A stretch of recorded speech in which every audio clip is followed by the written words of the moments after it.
para la Educación 360. Hoy tenemos a Bárbara Cerda, del grupo Palermo. Ella es graduada de honor con distinción máxima en la Universidad Santo Tomás. Se desempeña en hospitalización diurna y ambulatoria para niños y adolescentes que padecen enfermedades mentales en condición de gravedad y que se encuentran en periodo de agudización de su sintomatología clínica o en proceso de transición desde la hospitalización cerrada. Actualmente, como dijimos, compone el cuerpo docente del Instituto Grupo Palermo Chile y hoy nos tiene la charla Trastornos de la conducta alimentaria, signos y síntomas para una detección precoz en el ámbito educativo. Bienvenida, Bárbara, espero que estés muy bien. Hola, buenas tardes, muchas gracias por la invitación. Voy a proceder a compartir el PPT que tengo preparado para los participantes. ¿Ya? Bien. Bueno, primero que todo, darle la bienvenida a todos quienes vean y sean partícipes de esta actividad. Me agrada mucho saber que hoy la educación está privilegiando y nutriéndose sobre la salud mental en contextos académicos. Bien sabemos que en la infancia y en la adolescencia es cuando más nos tenemos que preocupar de la salud de nuestros niños, niñas y niñas.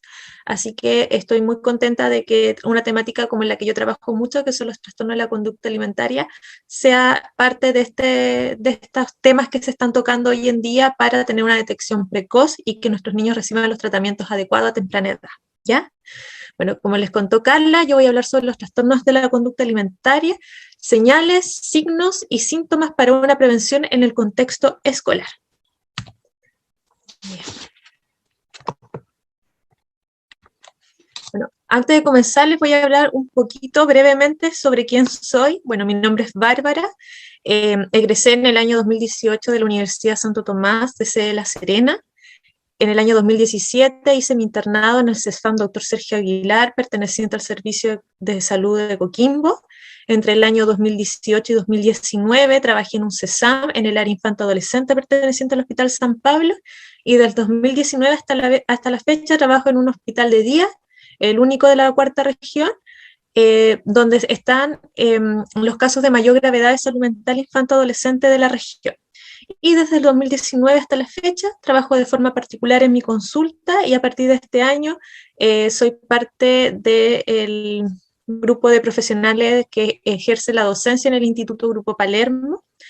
Y bueno, ya llevo un año cursando mi máster en arte terapia y salud, y ya estoy certificada en áreas como la disciplina positiva, el uso de la caja de arena, las terapias expresivas y la terapia de juego, que son modelos de intervenciones en el trabajo con niños y adolescentes. ¿Ya? Antes de profundizar sobre los trastornos de la conducta alimentaria, les quiero comentar, bueno, que mi modelo de trabajo y el que he ido desarrollando estos últimos 3 años y medio consta de un trabajo a través de las artes, donde considero que el arte es una herramienta expresiva fundamental para las intervenciones en infancia. Y aquí hay algunas obras que están obviamente con previa autorización de mis pacientes, que les quería como mostrar sobre nuestro trabajo en terapia, que trabajo con niñas y niños con patologías de salud mental. Bueno, vamos a empezar entonces de lleno con la temática que vamos a abordar hoy día, que son los trastornos de la conducta alimentaria. Entonces, es normal que hoy nos preguntemos qué son los trastornos de la conducta alimentaria. Bueno, lo primero es que tenemos que saber que los trastornos de la conducta alimentaria son enfermedades de salud mental graves, entre las más graves que podemos encontrar hoy en día en la población, ¿ya? Tienen relación con la imagen corporal y cómo ésta se percibe, lo cual desarrolla síntomas en la alimentación y la relación con las comidas, ¿ya? O sea, cuánto el niño o el adolescente va a comer, cómo se va a alimentar y cómo se relaciona con los hábitos de alimentación, y que provocan un deterioro grave en la salud física, emocional y social. Eso es muy importante, que sepamos que esta enfermedad va a atacar muchas áreas de la persona que lo padece, ¿ya? Pero igual es importante que sepan que es mucho más que solo que esto, que estos puntos que les acabo de comentar. Bien. Es por esto que nos tenemos que preguntar qué áreas se ven afectadas en quienes padecen un trastorno alimentario. Bueno, tenemos que saber que una de las áreas va a ser que el trastorno alimentario va a generar un desorden en la ingesta de la alimentación. O sea, quien lo padece no va a estar comiendo de una forma saludable y esperada para la edad que tiene. Se desarrollan pensamientos obsesivos y conductas compulsivas. Es por eso que los terapeutas tenemos que también estar preparados y formados en los trastornos obsesivos, porque quienes lo padecen suelen desarrollar obsesiones y compulsiones para calmar la ansiedad que le provoca el comer y el no comer, ¿ya?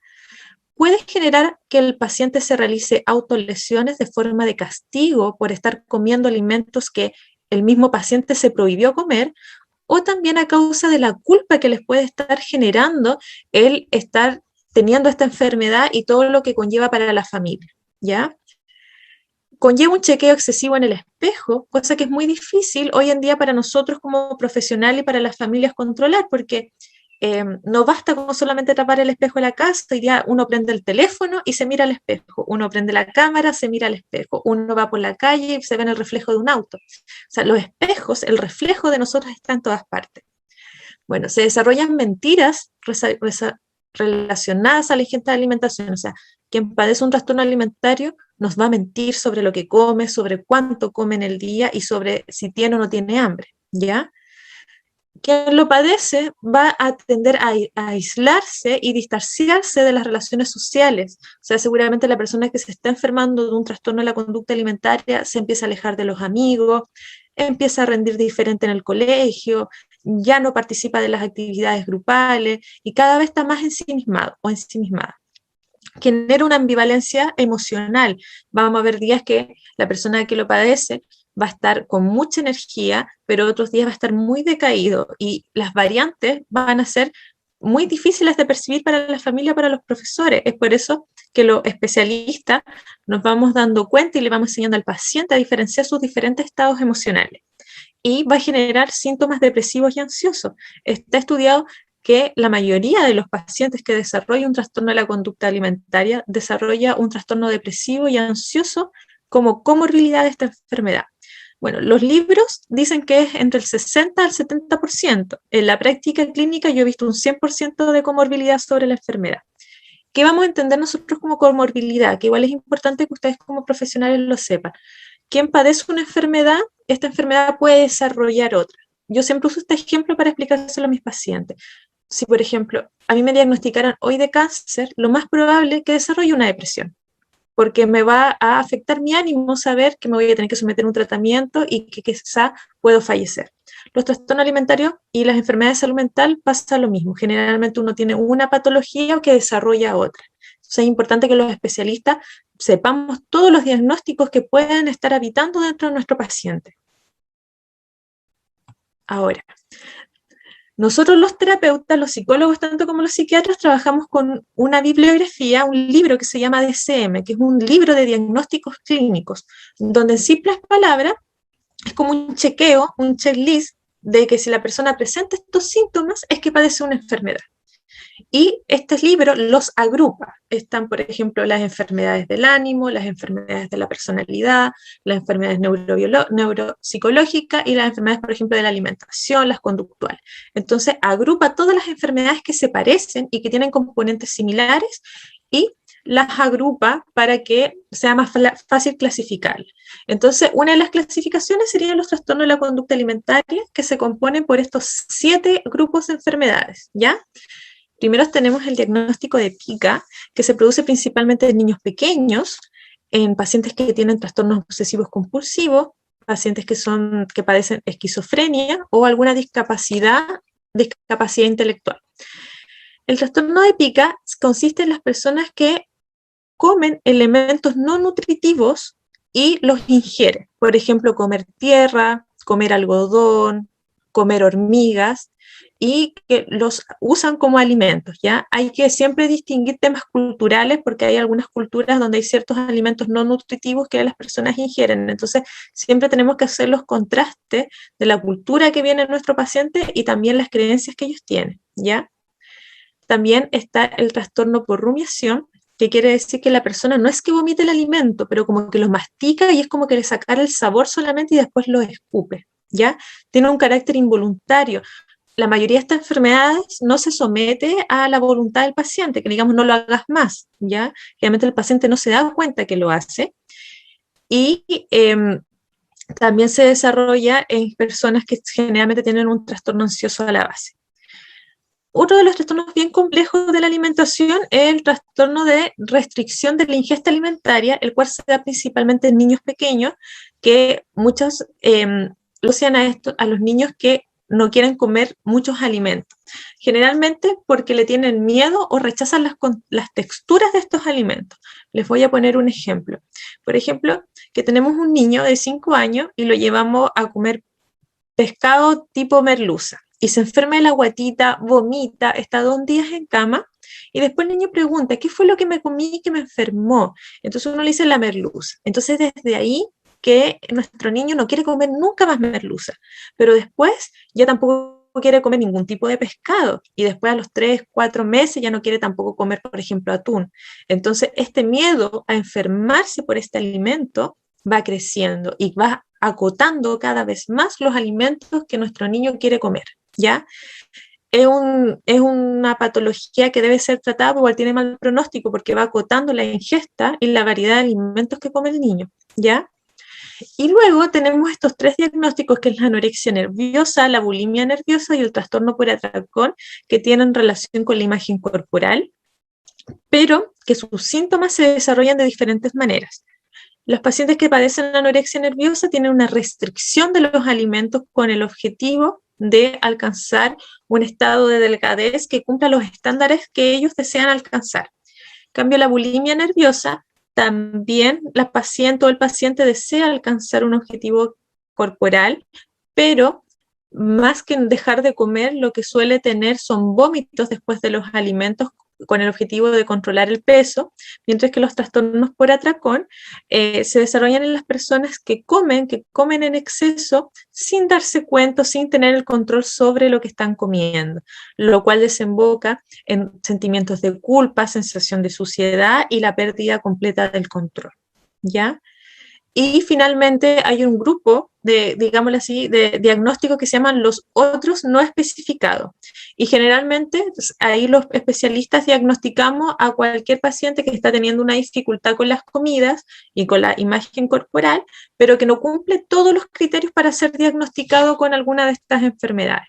Entonces los llamamos trastorno de la conducta alimentaria no especificado, pero que el especialista sabe que seguramente va a ser una anorexia o se está estructurando hacia una bulimia nerviosa, etc.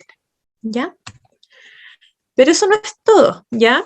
Si bien el DSM agrupa estos diagnósticos porque ha estudiado su prevalencia, la epidemiología, la comorbilidad, todavía hay un grupo de diagnósticos que todavía no están agrupados en el DSM, pero que los especialistas sabemos que existen y que también tienen relación con el cuerpo y con los alimentos. Y estos son la ortorexia, la vigorexia, la permarexia y la fatorexia, ¿ya? La ortorexia es una patología donde la persona busca obsesivamente comer saludable. Entonces también acota sus alimentos con el objetivo de que estos sean lo más saludables y menos intervenidos posible. Algunos ejemplos pueden ser las personas que no quieren comer ningún alimento, por ejemplo, que haya sido procesado o que haya sido usado fertilizante, etc.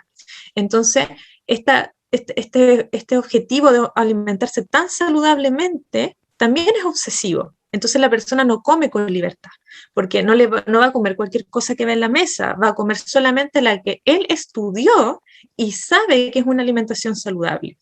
La ortorexia no necesariamente tiene que ver con la imagen corporal, pero claramente genera esta dificultad para comer con libertad, ¿ya?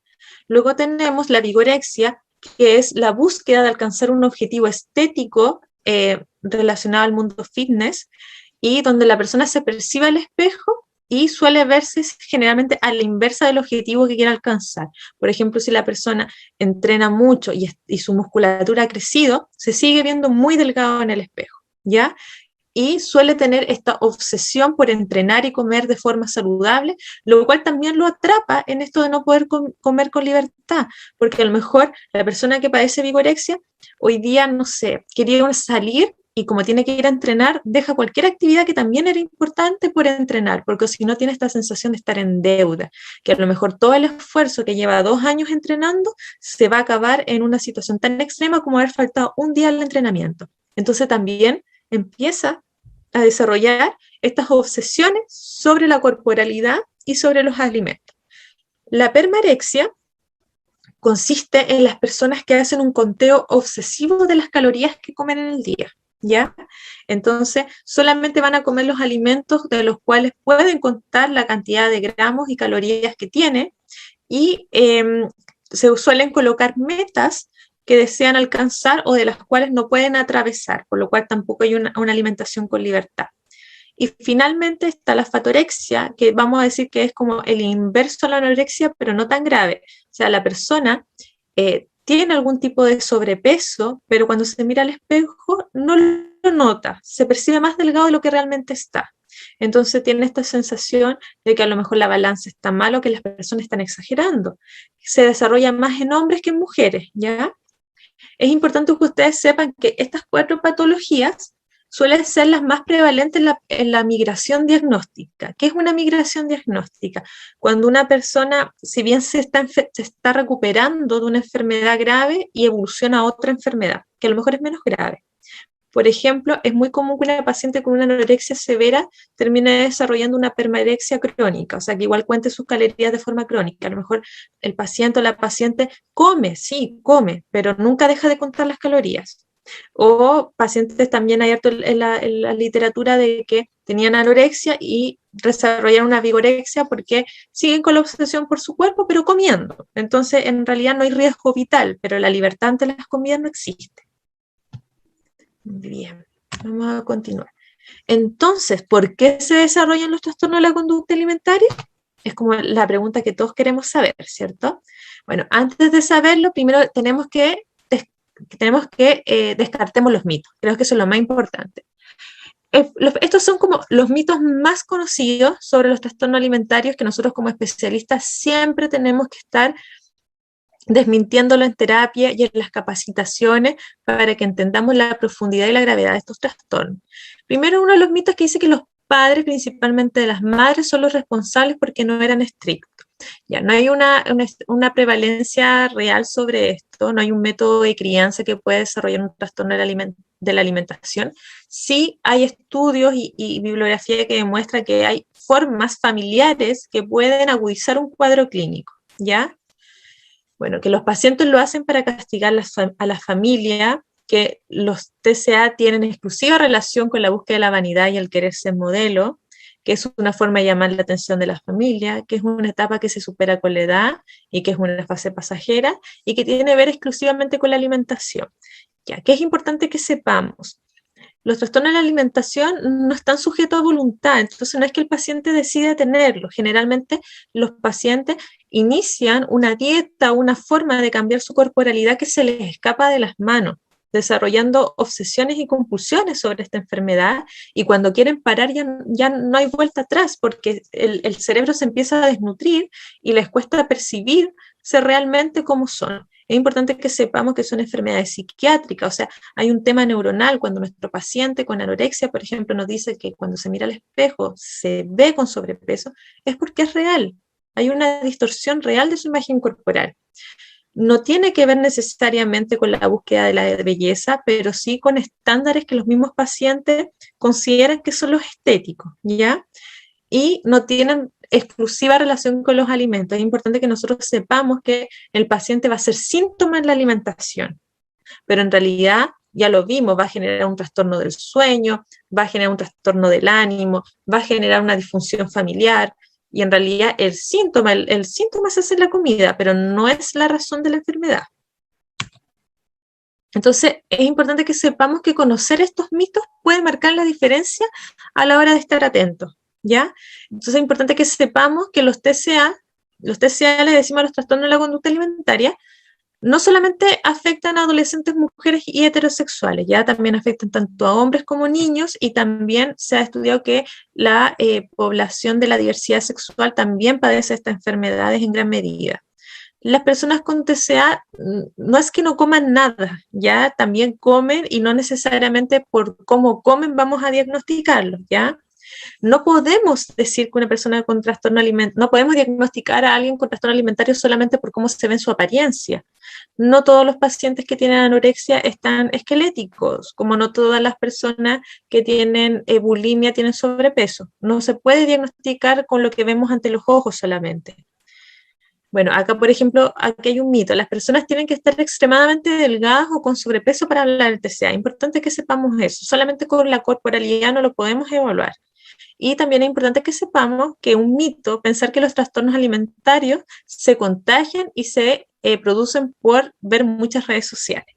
Ya, esto es súper importante porque pasa mucho que cuando un adolescente es diagnosticado con un trastorno alimentario, las familias de los amigos les piden a los niños que se alejen porque piensan que se van a contagiar esta enfermedad. Ya, los TCA no son contagiosos como tal, pero sí es importante que nosotros estemos atentos a la red de amistades de nuestro paciente, nosotros como profesionales. ¿Por qué?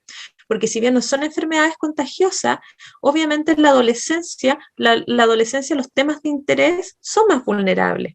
Entonces, si una niña del grupo empieza a hacer una dieta extrema, es normal que a las 4 amigas restantes les dé curiosidad, ¿ya? Eso no quiere decir que las 4 restantes se van a poner a dieta o que van a desarrollar un TCA, pero siempre es importante que estemos atentos a las temáticas de interés que tienen los grupos de amigos para que podamos prevenirlo colectivamente, ¿ya? Y lo otro, si bien las redes sociales no es que producen un trastorno alimentario, sí obviamente alimentan este ideal del culto al cuerpo, ¿ya? Siempre es importante que lo sepamos. Si bien a lo mejor hace 20 años atrás la única comparación que tenía era cuando compraba una revista, por ejemplo la Miss 17, ese tipo de revista, hoy en día los niños se meten a Instagram y pueden ver el fenotipo de influencers de todos los países del mundo. Entonces es muy común, y me pasa mucho en el contexto clínico, que las pacientes se comparan con cantantes asiáticas que tienen otro fenotipo al cuerpo de una chilena. Y obviamente a lo mejor nosotros como adultos vamos a entender que son corporalidades distintas, pero un adolescente no necesariamente lo va a entender. Pasa mucho también cuando compran ropa a tiendas chinas o asiáticas y donde el S es diferente al S en Chile. Entonces las niñas se compran una ropa XS y les queda grande y eso obviamente altera su autoestima y la percepción de su cuerpo. Entonces es importante que nosotros como adultos siempre las estemos educando a tanto niños como niñas sobre la diferencia entre las tallas, que incluso las mismas tallas en el mismo país pueden ser distintas, y cómo es importante no guiarnos por los fenotipos de culturas distintas a la nuestra, inclusive dentro de nuestra propia cultura. Ahora bien, teniendo en claro estos mitos, tenemos que ver por qué sí se desarrollan los trastornos alimentarios. Bueno, los trastornos de la conducta alimentaria tienen un origen multicausal. ¿Qué quiere decir esto? Que pareciera que fuera como un triángulo. Hay una estructura psíquica que prevalece. ¿Qué quiere decir esta estructura psíquica? Está estudiado que las personas que padecen un trastorno alimentario suelen ser personas con un pensamiento rígido, con niveles de autoexigencia alto y con baja tolerancia a la frustración y con altos niveles de ansiedad. O sea, nosotros ya sabemos, los especialistas, que parece que las personas que cumplen estas cualidades son más vulnerables a padecer un TCA. Hay componentes genéticos. Es importante cuando nosotros hacemos una entrevista clínica, los que trabajamos en la salud, que igual veamos cómo es la relación de la corporalidad y la alimentación en los miembros de la familia de nuestro paciente, porque seguramente no fueron diagnosticados, pero a veces aparece esta abuelita que era súper exigente con las comidas, que siempre estaba criticando el cuerpo de los otros, o aparece esta tía que siempre está tomando estas pastillas dietéticas y estos batidos. Entonces uno se empieza a dar cuenta como que, parece que culturalmente en esta familia ya había antecedentes de TCA no diagnosticados. Entonces es importante saber que igual hay un componente genético importante. Y sobre todo, y lo marqué aquí más porque es lo que nosotros como desde el área académica podemos percibir más que en el área clínica, que son las experiencias vitales. Por ejemplo, familias exigentes, altos niveles de exigencia académico por parte de las familias, tanto como de los niños, bajo rendimiento académico, ser víctima de bullying, redes sociales y medios de comunicación.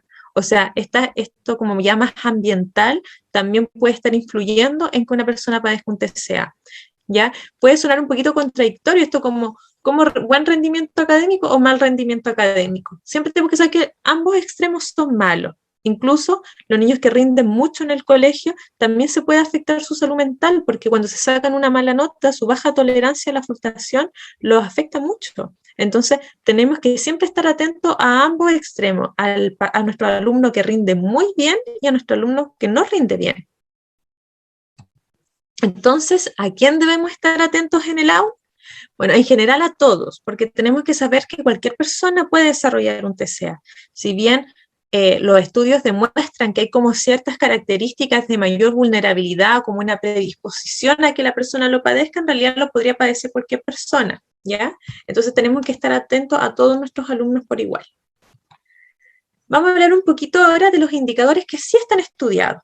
Bueno, en cuanto a estas 3 patologías que son como las de mayor gravedad, tenemos a la anorexia nerviosa como entre los indicadores que podemos percibir que debemos estar atentos, niñas o niños o niñas que tengan rigidez mental, conductas obsesivas que sean extremadamente ordenados, que todo lo marcan con ciertos colores, que todo tiene que estar así como muy cuadrado, que se adhieren demasiado a las rutinas, que cuando uno les corta la rutina se frustran con mucha facilidad, que son excesivamente tímidos y que tienen un rendimiento sobresaliente. Este es como el perfil de libro que está estudiado sobre una paciente adolescente que puede tener una anorexia. En cuanto a las pacientes que pueden tener una bulimia nerviosa, tenemos esta baja tolerancia a la frustración y altos niveles de impulsividad, ¿ya? En el área clínica, cuando ya ponemos la lupa sobre cada enfermedad, nos vamos dando cuenta que en todo caso quien padece una bulimia puede ser estructuralmente muy diferente a una persona que padece anorexia, ¿ya? Pero eso ya es como más del área de la salud.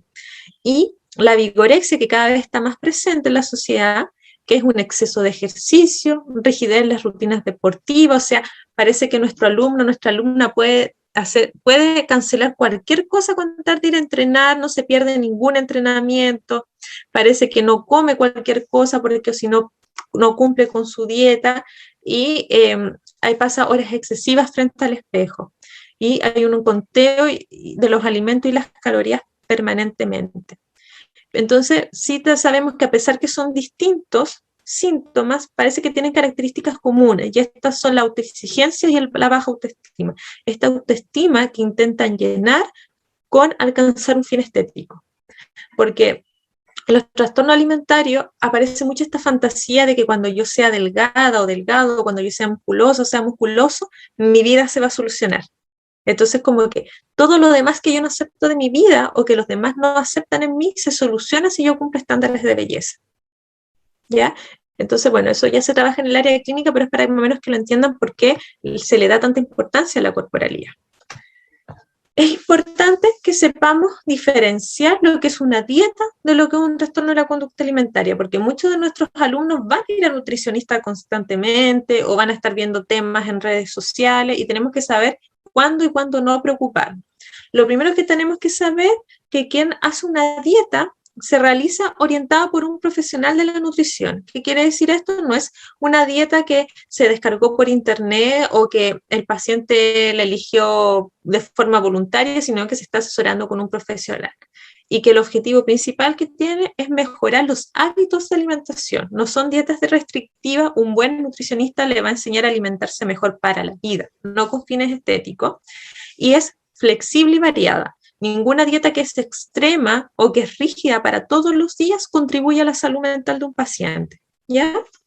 En cambio, un trastorno de la conducta alimentaria consiste mucho en negar que se está realizando dieta. O sea, lo primero que hace nuestro alumno es que lo niega. No, yo no hago dieta, pero todos nos estamos dando cuenta que sí la está haciendo. Cambia los hábitos de alimentación e intenta generalmente restringirse. Cada vez va sacando más alimentos de las cosas que antes usaba para nutrirse.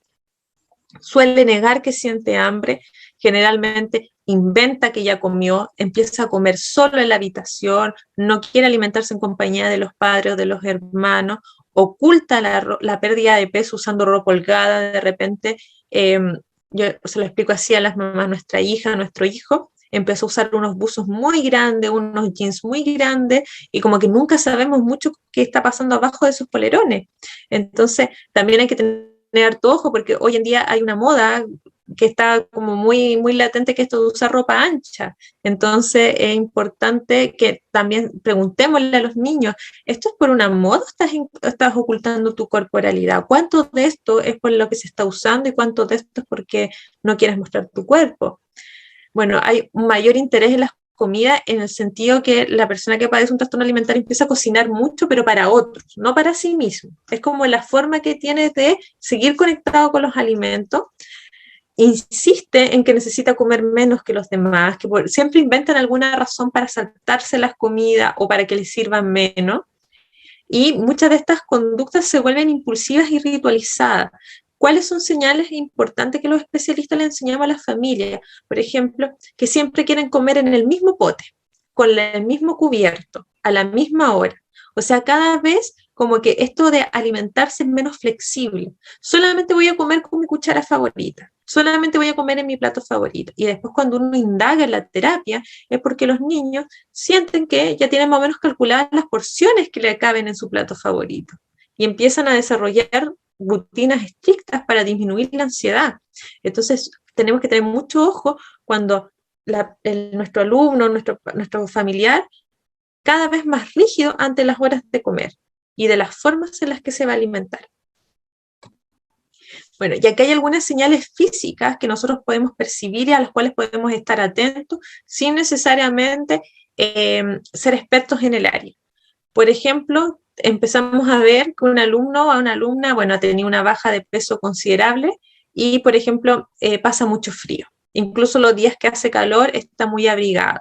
Por ejemplo, no soporta, por decirlo de alguna manera, las rutinas deportivas que se desarrollan en el colegio, tiende a marearse, llega agitado cuando llega al tercero o al segundo piso del colegio, parece siempre que está muy pálido, que la piel se le ha resecado en el último tiempo, parece que tiene mayores niveles acá de ojera, como que tuviera una apariencia de estar constantemente cansado, ¿ya?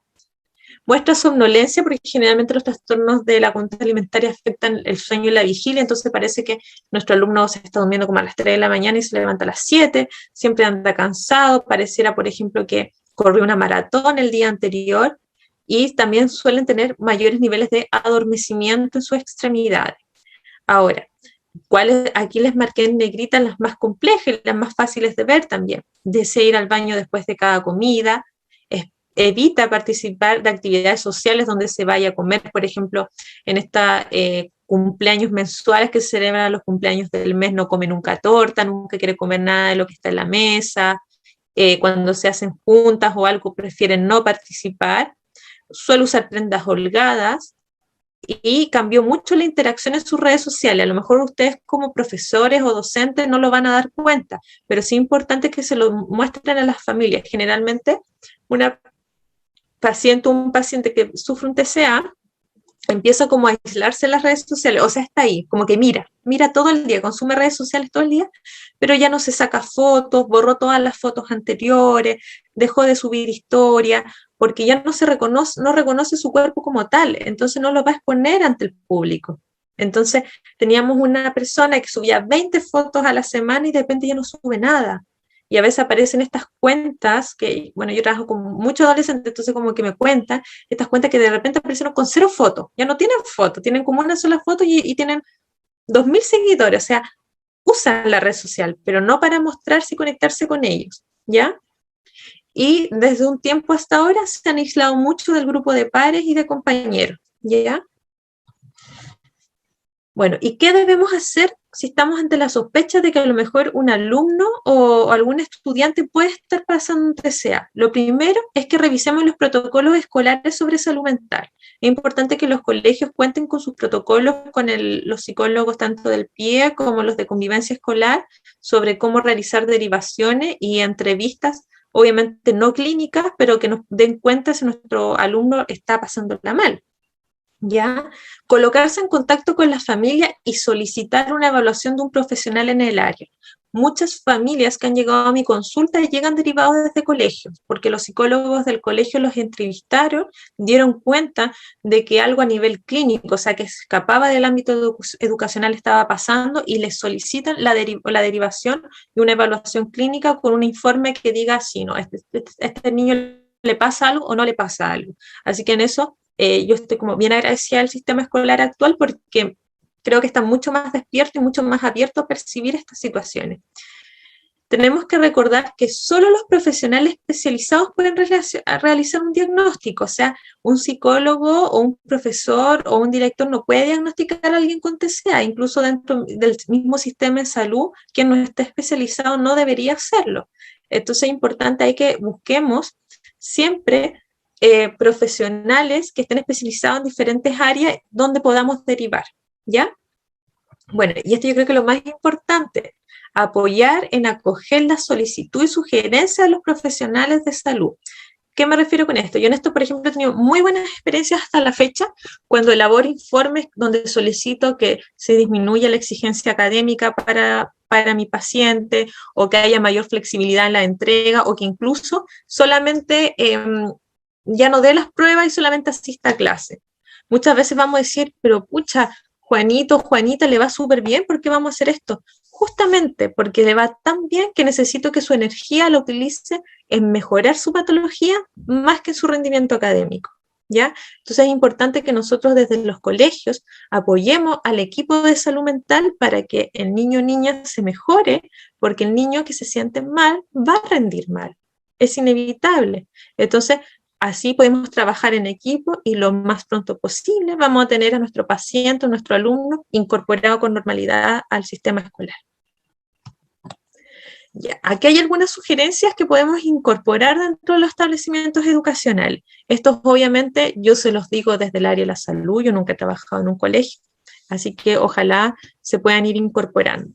Primero, supervisar que los alumnos ingieran los alimentos a la hora de almuerzo y no los boten en la basura. Esto no quiere decir estar encima de los niños, pero a lo mejor realizar chequeo en los basureros del colegio, ver si alguien está botando las comidas, revisar los baños, a lo mejor a veces los baños los tapan en el colegio porque los niños botaron la comida en la taza del baño, o sea, estar atentos a esas señales y de forma global, que no sea como un acoso a un alumno que sospechamos que tiene trastorno alimentario, sino que sea como una rutina escolar que nosotros lo hacemos con todos los alumnos para estar atentos. Bueno, estar atento a indicadores de vómito, uso de laxantes, lo mismo, con las personas que a lo mejor nos apoyan en el aseo de los baños, estar viéndose a lo mejor hay salpicaduras de vómito o cajas de laxante. Toda esa señal igual hay que estar atento, sin por eso iniciar una persecución de quién la está usando, pero sí estar atento. Mira, parece que hay alguien en el colegio que está vomitando constantemente.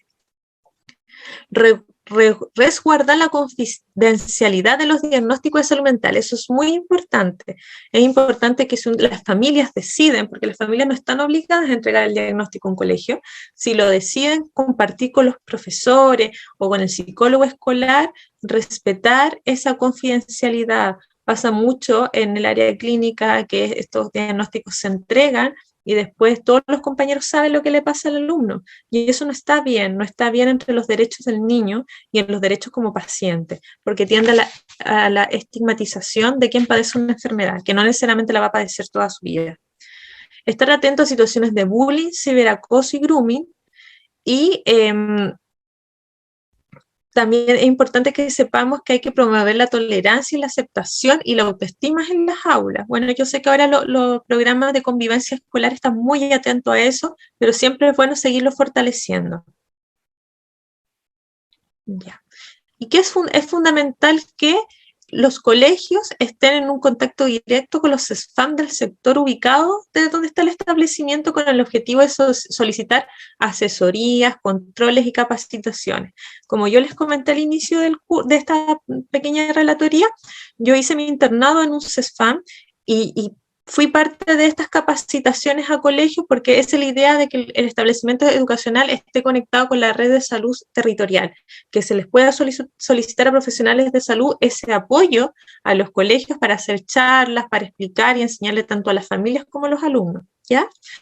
Contar con un contacto directo de algún psicólogo, psicóloga, psicóloga que atienda de forma particular. Tenemos que saber que si tenemos una sospecha de un trastorno grave, a lo mejor en el CEFAM le van a dar hora para un mes más. Entonces también está la opción que hay familias que sí pueden costar un tratamiento particular, ya sea por FONASA o de forma particular, y es importante que nosotros como colegio tengamos contacto con profesionales que conozcamos para poder derivar a estos pacientes que a lo mejor no podemos esperar un mes para que los evalúen, ¿ya? Entonces, es importante que tengamos, por ejemplo, o el contacto de algún psicólogo especializado en trastorno alimentario, uno especializado en trastornos del ánimo y, por ejemplo, uno especializado en diversidad sexual, que son como las temáticas que más aparecen en un contexto escolar, y uno de abuso. No necesariamente el mismo psicólogo va a estar especializado en todo, por eso es importante que tengamos una gama de terapeutas que nosotros como colegio conozcamos y que también conozcamos sus aranceles, para que también nosotros le expliquemos a la familia que cada profesional puede tener un costo distinto. Ahora bien, se le entrega esta gama de opciones a la familia y la familia ahí buscará y decidirá. Es importante que el colegio igual proporcione el apoyo, pero obviamente no la obligatoriedad a que tomen a ese profesional. Y brindar espacios psicoeducativos en los programas de convivencia escolar para profesores, familias, padres y alumnos. Es importante que desarrollemos comunidad dentro del colegio, que las temáticas se toquen en diferentes niveles, tanto con los alumnos, con las familias, con nuestro equipo de docentes. O sea, la idea es que entre más personas estén capacitados en el área, mejor. Bueno, ¿y qué temáticas debemos abordar dentro del colegio? Las primordiales y las más atingentes en la adolescencia hoy yo creo que son la alimentación y hábitos deportivos saludables, la autoestima, el riesgo sobre el uso excesivo de redes sociales, la depresión y el suicidio infanto-adolescente, el bullying y el ciberacoso, el consumo de alcohol y drogas, los trastornos de la conducta alimentaria, el desarrollo psicosexual y la diversidad de género. ¿Ya? Creo que son temáticas hoy que es importante que nuestros niños las aprendan en instancias formales y no, por ejemplo, en las plataformas de internet necesariamente. Bueno, entonces es importante que sepamos que la prevención de los trastornos de la conducta alimentaria está en las manos de todos nosotros, todos, en tanto escolar, familiar, de salud, en todos los contextos. Yo aquí les comparto mi cuenta de Instagram, donde no sé si tanto material educativo van a encontrar, pero sí muchas experiencias clínicas a través del arte sobre mi trabajo con mis pacientes, y ojalá lo puedan visitar, cualquier cosa me pueden escribir, y feliz de resolver todas sus dudas. Espero que esta instancia haya servido para quienes estén viendo este video. Y eso, que estemos con los ojos bien abiertos. Estas son enfermedades que se pueden cronificar y podemos salvar vidas si las detectamos a tiempo. Así que muchas gracias por la invitación. Te damos las gracias, Bárbara, por esto. Si me puedes dejar de compartir pantallas para poder vernos ya cara a cara, entre comillas, en esta virtualidad. Esta es la ventaja de estar virtualmente también, poder contar con estas charlas tan interesantes, tan atingentes, tan importantes, porque hemos estado viendo, como decíamos, desde lo preescolar en adelante, pero estas enfermedades de trastorno, estos trastornos de conducta alimentaria, antes, hace 20 años atrás, era la bulimia y la anorexia, y para de contar. Y son son muy variadas y es muy amplio, y se va a seguir estudiando, y lo más probable es que sigan apareciendo muchas más. Es importante que no solo nosotros, los que estamos en el tema de educación, nos demos cuenta, sino que todas estos tips o estas formas de poder determinar, lo veamos no solamente con nuestros hijos, los que tenemos hijos, sino también nuestros sobrinos, los hijos de nuestros amigos, alguna persona en la edad que comienzan estos trastornos, que podamos darnos cuenta y podamos ayudarlos de la mejor forma, obviamente sin ser demasiado invasivos, pero tampoco verlo y dejarlo de lado. Así como no importa que el papá se haga cargo, que la mamá se haga cargo, no, todos como sociedad estamos a cargo de los niños. Todos tenemos que poder darnos cuenta de que algo está pasando, y si algo está pasando, tenemos la responsabilidad de darlo a conocer, porque si nos quedamos callados puede ser mucho peor. Y tú mencionaste algo que es muy importante, tanto las familias como los profesores o los establecimientos educacionales no tienen por qué saber cómo abordar esto. O sea, basta con ver las primeras señales o luces para buscar un especialista que se formó para ello. Muchas veces las familias me dicen, es que yo no sabía cómo preguntarlo, no sabía cómo decirlo, y no importa, no es necesario que lo sepa. Es importante recurrir a un especialista que sí lo sepa hacer para que resolvamos lo más pronto posible qué le puede estar pasando a nuestro hijo, a nuestro sobrino, a nuestro alumno, etcétera. Y creo que eso es lo central, ver luces y buscar la ayuda adecuada. Exactamente. Te queremos agradecer nuevamente, Bárbara, por darnos este espacio, esta interesante y, como decía, atingente charla, relatoría. Esperemos que nos vean, ya sea en vivo, en directo o en diferido en alguna otra ocasión, porque esto va a quedar para la posteridad y para que todos sepan la importancia que es detectar los trastornos de conducta alimentaria a tiempo. Muchas gracias nuevamente. Les deseamos a todos una buena jornada. Un beso y un abrazo a todos, que les vaya increíblemente bien. Chao, chao.